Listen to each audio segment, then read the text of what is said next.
Josué, chapitre 5.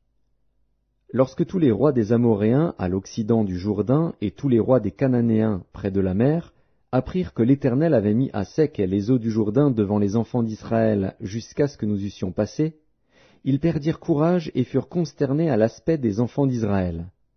En ce temps-là, l'Éternel dit à Josué, « Fais-toi des couteaux de pierre, et circoncis de nouveau les enfants d'Israël une seconde fois. » Josué se fit des couteaux de pierre, et il circoncit les enfants d'Israël sur la colline d'Aralot.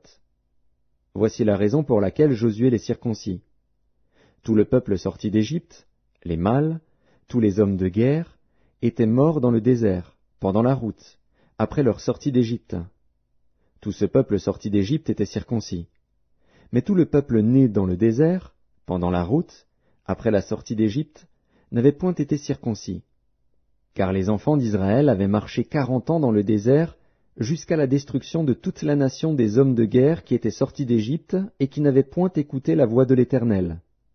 L'Éternel leur jura de ne pas leur faire voir le pays qu'il avait juré à leur père de nous donner, pays où coule le lait et le miel. Ce sont leurs enfants qu'il établit à leur place. Et Josué les circoncit, car ils étaient incirconcis, parce qu'on ne les avait point circoncis pendant la route.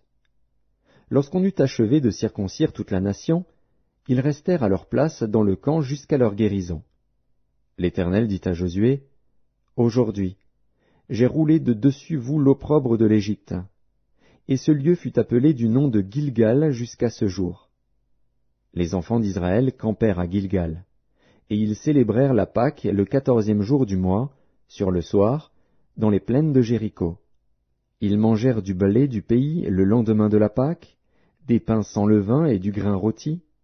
Ils en mangèrent ce même jour.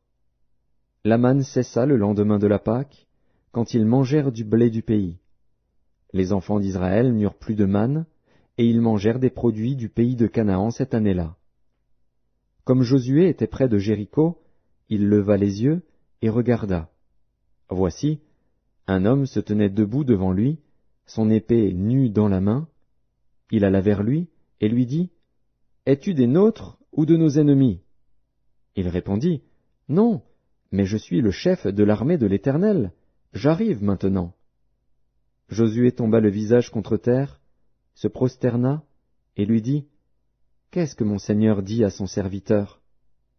Et le chef de l'armée de l'Éternel dit à Josué, « Ôte tes souliers de tes pieds, car le lieu sur lequel tu te tiens est saint. » Et Josué fit ainsi.